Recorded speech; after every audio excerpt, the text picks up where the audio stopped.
I was having horrible night sweats, like to the point where you wake up and you could wring your clothes out. Night sweats. It was so gross, so gross.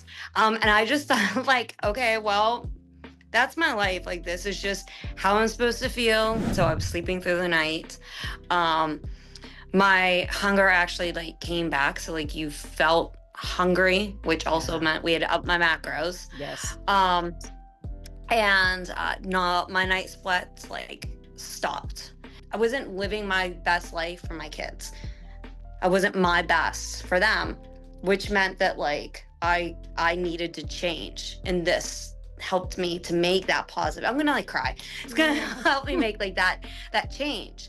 I love sharing other people's stories, other women's stories, because while this journey is so different for every person, sometimes there's just that one person where it's like, yes, you are preaching to me right now, right? It's that little seed that's planted, that thing that resonates with us. And it's just so helpful to hear we're not alone in this. This is what I was struggling with. This is how I came out on the other side. So I have very recent Ignite alum Leah with us today, who has been such a rock star in this program. I was just telling her before we started that her coach Chastity was singing her praises from the rooftops. So, Leah, thank you so much for chatting with me today. Oh yeah, I love this program. So I'm so happy I could share. So let's start at the beginning. Can you tell us, going back a little ways now, what was going on emotionally, physically, mentally, pre-Ignite that got you here, that got you even looking for us? So I just felt like out of whack, like out of just my body. Like nothing I was doing was working. Like I was sharing before, like I've always been a health nut. I've done, other programs before, and I ate gluten free, dairy free. I was taking probiotics, prebiotics, like everything. And I felt like absolutely nothing was working. I was emotionally drained all the time. I have kids. Anyone with kids knows like it takes a lot out of you. And I had no patience. I was having I just would fly off the hinge at anyone so quickly. I was having horrible night sweats, like to the point where you wake up and you could wring your clothes out. Night sweats. Yeah. It was so gross, so gross. And I just thought, like, okay, well, that's my life. Like, this is just how I'm supposed to feel. This is my body. This is where I'm at. Like, nothing's going to change. I just have to throw my hands up and be like, all right, well, you're just never going to be comfortable again in your own Mm, body. yeah. And so I just went on this search of just, and you know how like Instagram, all that, like search track what you're doing.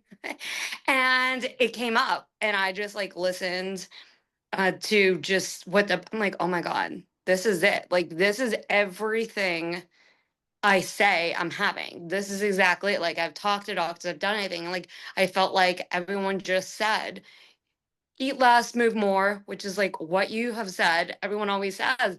And I literally was barely eating during the day. Like, I didn't come in here, like some people might come in a little bit more weight. Like, I came in at a decent weight, like not obese or anything, but I was uncomfortable. Yeah. And I felt like everything was going towards like the other end. I was only eating probably 900 calories, I think we figured out a day. Like that's not sustainable. Yeah. Like, and I was working out either. So basically, I was eating and burning off the calories working out. Yeah. Yeah. And I love, like, this is why I talk about stories resonating with other people. The number of women who come to us and they're like, I am checking all the boxes. I am eating less. I am working out like a fiend. I've always been a health nut. Mm-hmm. And one of the things I always harp on is I don't care if you have 50 pounds to lose or Right. 5 pounds to lose, right? It's about how we feel in our body. Because if you have been Mm-hmm. someone who's been healthy your whole life, those, even if it's 5, 7 pounds, they make a difference because they make a difference up here. And then that makes a Mm-hmm. difference energetically how we're Yep. showing up in the world. Mm-hmm. Yeah. 100%. Yeah. So you start the program, we dive in. Do you remember any initial moments where it was like, I call them aha moments, where it's like, man, this could be the thing, like something shifting again, whether it's physically, Yeah. emotionally, mentally? What were some of those initial aha moments? So there've been a lot of aha moments, to be Mm. honest. Like I feel like every week there was a different aha moment, to be honest. Yeah. Um, and I think one of the first aha moments was just within a week. So I always take progress photos. So if you don't take progress photos, like you have to take a progress photo. But I took them every single Thursday at the exact same time. I love Like it. and I would always send Chastity the photos, and like you first take a video, then you take the stills, and I just did side by side, and I tracked every week. But I also, on the pictures, I tracked my weight. I wanted those really good scales, like the ones that don't just tell you your weight, but they tell you the body fat, the Mm. water weight, the muscle, all the percentages, everything. So it gives you like a better view. And on the bottom of each one, I would post that. My weight didn't change that much, Yeah. like really, from week to week. And but if you look at these photos, they're completely different from week to week. I mean, we even did one where it was like week 8 to week 9 because we'd up my fat intake, and we're like, okay, we want to see like drastically, we want to see where that falls, because I was having issues with going over that but not meeting my other two macros. Um and it was it was huge, and it was just that tiny little switch. So Yeah. I would have to say the first aha moment was that, yeah, like the weight, like in our group chat, like people are like, well, I'm not losing weight, I'm not losing weight. We're like, well, are you taking the progress photos? Because you'll say that, like, it's the inches that come off before the pounds, Yeah. which is really hard to. Yeah, especially, I mean, when you work out the way that you do, that is Yeah. such a tough pill to swallow for people. I always relate back to Hmm. one of my favorite before and after pictures on our website is an old, not old, an OG Ignite member, Leanne. And the story I love to tell about her is this was back in the day when I was the only one coaching in Mindstrong, and week after Hmm. week, it was the scale, the scale, the scale. And one day she sent me a picture and she's like, whose arms are these? Like her body had turned into Hmm. a freaking athlete. Yep. And Yep. it's such a mind game to be able to zoom out and be like, screw the scale. Like it is true that muscle weighs more than fat. And if that's our measure of success, we are going to give up. So the fact that Hmm. you have the know how to be like, I'm going to emotionally step back from that. And I know that this is the real measure of success, how my body feels, how it's looking. Like, yes, Yep. yes, yes to all of that. And the other big one was the fact that I know so many people do this, is when you go away and you eat a little bit more off, or you drink a little bit more than than you normally would. And I did that, and I didn't have a scale with me because I could have taken one to Boston with me, but we had enough stuff with the kids. Yeah. So um and I left it behind, so I didn't weigh myself for the entire week. So I had no idea, but I tried my best. Like I still tracked my macros. Like they weren't perfect, but I did do it. I didn't gain any weight. Mm, Like nothing changed. yeah. And like that was another aha moment. That was like, wait, like you it really is about the food that you put in your body, and eating fuel. You always say this. I mean, I don't know if you, I know you say it a lot. So many people in the health industry say like food is fuel. Yeah. But like to actually physically to understand that really was another big aha moment. Was like I didn't gain any weight, and I didn't gain like any of the hip stuff that I had worked so hard to lose. Yeah. Because yes, I had more drinks. Yes, like I had a piece of cake or whatever, but it didn't completely ruin me. Mm-hmm. And that was a huge aha moment. Oh, I love that because that's this from being in you have your group chat with Yep. Chassis.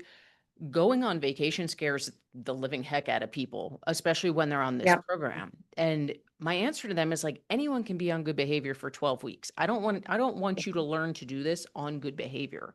If we're going to truly Mhm. make this a sustainable lifestyle, we have to live life, which means traveling without a food scale, right? That's why we have a rule. Like there's no you can do intuitive eating, you can still track, but like we're not going on vacation to put horse blinders on and focus on macros. You are vacationing Mhm. wrong if that's how you're doing it. And it's because our Yeah. brains need that proof of like, oh, this is not about perfection. Like I can still live life and get results. And again, Hmm. like it's a tough pill to swallow when you're new to that. So I love that you got to practice it in real time and give your brain that proof that it's okay. Like this actually works, even if I'm not being Hmm. as meticulous as I will be at home. Yeah. But it's also giving me like, I'm a guided person. Like, I like rules. I like a track to follow. So it also is, I'm one that will always track. I know you said you're not, like, you're Yeah. like, I can intuitive. I've just done it for so long. And for me, like, it's a control thing. Cause I did have some eating disorders before, like way before in my teenage years. And so like, I think that, but I now don't stress about it.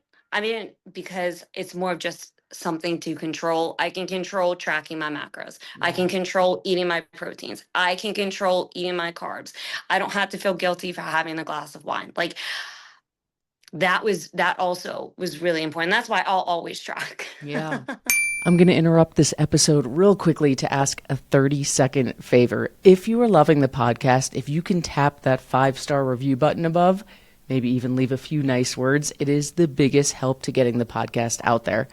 As the time I'm recording this, we don't advertise the podcast, so we rely on our old friend, the algorithm, to help get it in the hands of other women. Leaving a review is the absolute number one way to help us do that. Thank you in advance. Thank you. Thank you. Now let's get back to the episode. Yeah, and I love that you know that about yourself, right? Because our whole spiel is like you don't have to decide. We're going to teach you a tool that's going to live in your tool bag.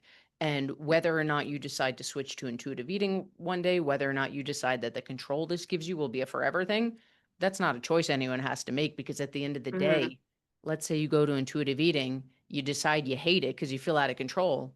You don't have to come relearn the skill. You're going to take the tool out of your Yeah. tool bag and just put it back to use, and it's so personal. Like if you listen to my Yeah. old podcast, I say I will forever track my food because of that control. And then life changed and now I'm like, I don't ever want to track my food again. But I've learned not to say never because you know, Right. because life You could go back. yeah. And I love that you know that about yourself. Like this is an anchor for me. This gives me control in life. So why give it Mhm. up if it's feeling good? Right. Yeah. Yeah. Can you talk a bit about you mentioned before coming to us, your menopause symptoms seemed Yeah. off the charts, hot flashes, wringing out your clothes. What shifts did you start to notice in those as you went through the 12 weeks? Sleeping through the night, Mm, like not having like that restless brain at night. So I was sleeping through the night. Um, my hunger actually like came back. So like you felt hungry, which also yeah. meant we had to up my macros. Yes. Um, and no, my night sweats like stopped. Wow. Now I didn't do well on my macros for like a couple of days, and my night sweats were back. Like because I'd been off. Yeah. I'd been off. I my hormones, hadn't. And the next day, I was like, okay, seriously, get your crap together. And I did my macros, and I did. I mean, but I had to have that crap. Like, Yeah. okay, like, come Mhm. on, dude, you got this. And I went back to my macros. I was like, okay, you don't like seriously. You need to. And I didn't have any more night sweats. So like that was huge. So oh my goodness, my patience with my kids is so good. Like Yeah. I am now able to like take a breath, to walk away. I don't like flip out, so I'm not easy to it. But I also started meditating, which Mm, this program like made me realize like I need that stress level, my cortisol level to come down. yeah. Just like 10 minutes of meditation after my workouts have also helped. But just my anxiety also like is just it literally has completely changed my life like in every possible way. And I share with you, like, I got my hormones checked during this. Like, this gave me that, like, okay, like, you need to go. You need to, like, stop listening to people say, like, we won't do it. And I pushed and I got my hormones checked, which was another missing part. So now it was just like adding some extra vitamins in, nothing major. But again, like, would I have done that if I hadn't changed my mindset? Yeah. If I hadn't literally gone on this 12-week journey that is just I mean, I would shout out from the rooftop how Uh, life-changing this was. Uh, I love that you brought up like the short temper, the anxiety. For a lot of women, they experience depression because these are all Yeah. symptoms that the medical industry, and I pray this changes in the next 10, 15 years, but Hmm. they they make us feel crazy. They make us feel, "Well, go on an antidepressant." And Yeah. what's actually happening in our body is biological, right? This is a time of life where as our estrogen drops, our cortisol spikes and we add these Hmm. shifts to our gut biome and all the things that affect our mental Yeah. health. And it is so incredible. I mean, I'm preaching to the choir, but getting your nutrition in check is the absolute number one game Hmm. changer to getting all of those things to just calm the heck down. And it just, I mean, you're a living, breathing testament to it of it Yeah. is not a forever thing. This is not our destiny in menopause. It's fixable, Right. but we have to get those natural hormonal shifts in check, and that starts with our nutrition. Yeah, I mean, I share my journey like on my pages too a lot, and we're visiting a friend, and our friend was like, "Your journey," because I share everything that I'm doing. She's like, "Your journey has literally like changed my life." She's Oh, like, she went and got her hormones checked. She's like upped her hormone. She's like, "We need to sit down. We need to like go over everything." oh, But like again, that it's because I shared. Like you shared, you caught my attention. I did. So then I'm sharing. And it's just amazing, like you said, that like so many people just think it's just our norm. Like that's our life.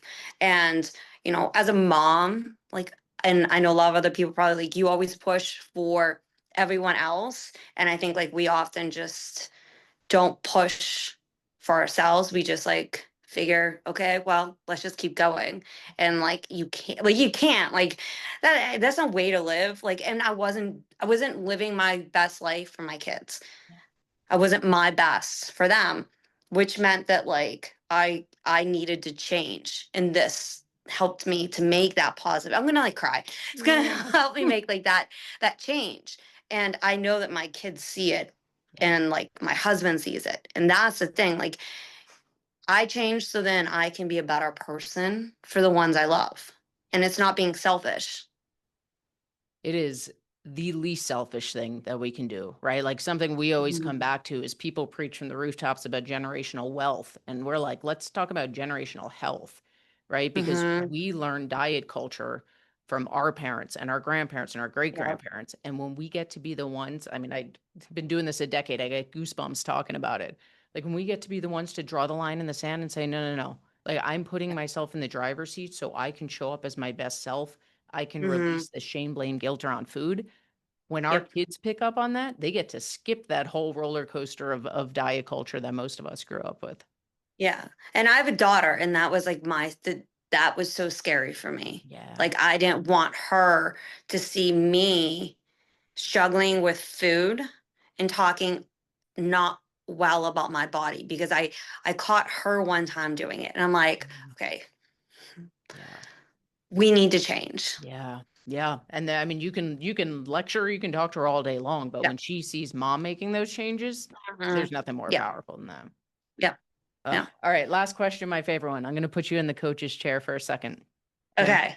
I want you to pretend that instead of Rachel, founder of Mindstrong on this side of the Zoom, that I am newbie Rachel. I have been in, we're going to use your story. Okay. So I've been athletic my whole life. I've never had to think about this stuff before. I'm in that beautiful stage of life where, I'm just not comfortable in my body. I'm having all these symptoms. And I'm just petrified because everyone out there claims to be a social media guru when it comes to this stuff. I don't know who this Rachel chick is that just came across my my Instagram feed. What do you say to skeptical, hesitant Rachel? If you're tired of being the norm, thinking that being tired, not sleeping well, being anxious, being stressful, everyone telling you that like there's nothing more you can do, stop believing it. Mm, Like you can change. Like we tell our family, we tell our kids, we tell everyone else as a teacher, I tell my students, like you can change, like you have to want to change. You have to have the drive that you have for everyone else in your life for yourself to be a better person for yourself. So if you want to change, you absolutely can change, but you have to be in that driver's seat. You have to be the one that's going to make it, because no matter what anyone says, no matter how they tell you to eat, how they tell you to work out, how you do everything, unless you listen and physically want it bad enough, it's nothing in life is going to change. Yeah. I love that. I love that. No one's Yeah. coming to save you, right? No, no. Yeah. And our whole thing is, the work works when you do the work. The only thing we Yep. can't do is come to your house, pick you up out of your chair and make you do the work. Like you say yes to yourself, we'll give you Yeah. the keys to the kingdom. You just got to do the work. And you also have to be honest with yourself. Like you have to be honest. Like you can't tell your coach, yeah, I'm doing my macros, I'm doing it, but then not do it. Yeah. Or like not, and I'm not saying like you have to track, but you have to track now. Like you said, not forever, but you have to track now. So like if you eat that chocolate, like don't feel guilty that you ate that chocolate and you went over in your macros. Like if you want it, have it, but just, everything in small portions, like, and track it. Like it doesn't matter. Like then you get a better idea of, okay, like I'm going over this area a lot. You can physically, like I said with the photos, you can see why are things not changing? Like, do you have to like look? And so be honest. you, Yeah. you can't fake you can't mess with the system. The system knows. You're Yeah. you're gonna know too. Math is always going to math and science is always going to science. Exactly. And I love that Exactly. you use the word why because that there's a power in giving ourselves permission, right? If I want chocolate today, I can absolutely fit it in my macros. Yeah. And, if we notice some fluctuations in our how our body looks in the scale that day, we can go back and look at the data and say, okay, this makes sense why. It doesn't mean I gained 2 pounds overnight. It just means Hmm. I had some more processed sugar. There's probably some more inflammation, like my gut's Yeah. not too happy. Cool. We'll get back to eating more nutritious the next day. But Yeah. it's that understanding why that I think it gives us grace to be graceful with ourselves of Hmm. restrictions never going to last. So I Right. can have that stuff and I can understand why my body's reacting the way that it is. So I can Hmm. make an educated decision the next time. Right. Yeah, I mean, I found out I can't eat egg whites, which is Mm, like crazy. I can eat eggs. Like eggs are not fine, but all of a sudden because protein, I was trying out my protein, I was like eating egg whites. And all of a sudden, like I was bloated. I was, excuse me, but I was gassy, yeah. like horrible gas. And I just was like, oh my God, like what is going on? Like, what am I eating? But because I tracked everything, I saw that like it was the egg whites. Like when I introduced the egg whites is when all of that started happening. So like you said, you are learning about your body. Your body's changed. I used to be able to eat egg whites. I don't know. All of a sudden, I can't eat egg whites anymore. I can eat them with the yolk, but I can't eat them by themselves. But again, like that was something I learned on this journey. But I would have probably never put two and two together if I didn't do this journey. Yeah. And then you just keep eating them and say, well, this is just how my body is. Right. And we go down that rabbit hole where it's like, wait a Yeah. second, let's just get some data, right? Yeah. It doesn't mean we can never eat egg whites again, right? Let's do some work, get your gut health in check, and then maybe in time we see if we can reintroduce them. But Exactly. understanding, oh, this is a pattern, right? It's all that's why I always come Hmm. back to math is always going to math and science is always going to science. Our Yeah. job is to get that education to understand, as you said, the why behind this so that Hmm. down the road we can be less meticulous. If we want to eat intuitively, we can. If we want to keep tracking, we can, but we understand why our body's behaving the way it is. Yeah. Uh, Exactly. Leah, I wish I could hug you through the computer. I know how many women are going to, especially women who have been athletic their whole life that, we kind of see people from two schools. Some people have yo-yo dieted their whole life. Some people are like, I've never had to think about this before and I'm Hmm. doing everything right. And Yeah. hearing from someone that's like, yeah, same. And I don't want to say it's an easy fix. There's a difference between simple and easy, right? Right. Once Right. you understand the how and why, it becomes simpler. It's just getting that Hmm. education, and you are such a living, breathing testament to that. Thanks. Well, it just becomes natural too, though, because like you said, yo-yo diets, like it's not a diet. Like if you think of it as a diet, then you're gonna stop. Yeah. It's a lifestyle. Like it's a way of life. So really what you're doing is you're saying yes to changing your life. Mm, mm, beautifully Mm. said. Leah, thank you. Thanks. Thank you so much for your time today. Again, I know so many women are going to resonate with your story, and I appreciate you sharing it. Thank you.